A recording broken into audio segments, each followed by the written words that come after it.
bentuk kelompok gitu. Nah, sebenarnya itu inti dari pemikiran Durkheim tentang perubahan sosial. Kalau misalkan masyarakat itu bergerak dari solidaritas mekanik ke organik, jadi bentuknya ke bawah sini ya, gitu, berubah. Oke. Nah, yang mekanik ini kayak gimana? Kalian udah belajar, gue di sini cuma recap aja ya. Jalan atau cara hidup dari masyarakat itu sama gitu. Maksudnya kayak gimana? Jadi, kalau di masyarakat yang masih tradisional, yang punya solidaritas mekanik, misalkan bapak sama anak itu, jalur hidupnya kira-kira sama gitu ya. Mungkin dia lahir, terus abis itu dia belajar berburu gitu ya. Terus dia jadi pemburu gitu ya, pemburu makanan. Abis itu dia meninggal gitu, segala macam. Nah itu sama gitu jalan hidupnya. Terus hal yang remehan lagi deh, yang lain. Misalkan gak ada masalah makanan favorit karena misalkan di solidaritas mekanik masyarakat yang tradisional ya udah makanannya masih terbatas banget gitu ya kan. Masyarakat makanannya misalkan ya udah cuma adanya itu gitu. Kalau kita misalkan gue sukanya roti nih, croissant misalkan ya, gue enggak, gue senengnya nasi kuning gitu, macem-macem karena kita udah banyak banget eh, sumber daya yang ada di zaman kita hidup gitu. Sedangkan dulu jalan hidupnya sama. Nah, itu berkaitan ke jalan hidup di kita. Bokap gua sama gua mungkin akan punya jalan karir yang berbeda, misalkan kayak gitu. Gua jadi apa, bokap gua dulu kerjanya apa, misalkan kayak gitu.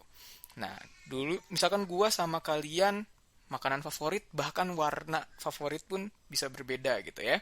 Nah, akhirnya jalan hidup atau cara hidup kita berbeda-beda gitu. Oke, kalau di masyarakat yang solidaritasnya organik. Oke. Nah, lanjut ke populasi. Populasinya di masyarakat tradisional dia masih kecil. Tuh. Nah, untuk berapa sih ukurannya kecil atau besar gitu ya? Sebenarnya ini nggak ada batasan jelas juga berapa, misalkan berapa juta atau berapa ratus ribu, nggak. Tapi lebih ke sebenarnya density atau kepadatan sebenarnya kayak gitu. Kalau masyarakat yang padat, dia akan bertimbul ini nih, pembagian pekerjaan yang lebih kompleks. Kalau misalkan di Jakarta deh, pekerjaan gue, misalkan sebagai tutor nih ya, di Zenius, di EdTech gitu ya, itu pasti ngumpulnya di Jakarta dulu gitu. Ya kan? Ada kerjaan-kerjaan yang kompleks, yang khusus, yang baru gitu. Yang nggak ada bahkan di kota-kota lain gitu. Di Bandung, misalkan di Jogja masih relatif baru gitu. Padahal di Jakarta udah dari lama, misalkan. The News adanya, misalkan kayak gitu. Nah, itu kenapa? Karena populasi di Jakarta juga lebih lebih besar ya kan? Lebih padat. Artinya orang bisa mengembangkan keahlian-keahlian yang berbeda-beda, ya kan? Kayak gitu. Maka pembagian kerjanya juga lebih kompleks dan spesifik gitu. Oke.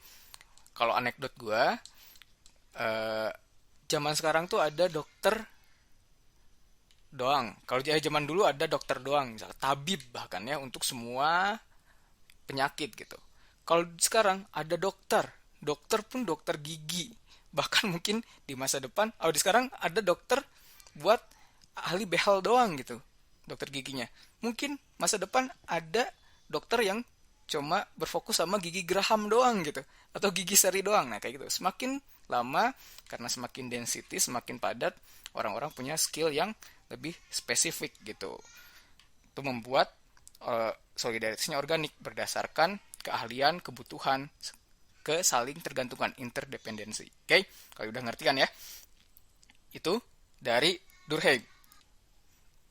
Berikutnya kita akan masuk ke karakteristik dari perubahan sosial gitu. Perubahan sosial itu kayak gimana aja sifat-sifatnya secara umum kita akan bahas di notes berikutnya. Sip.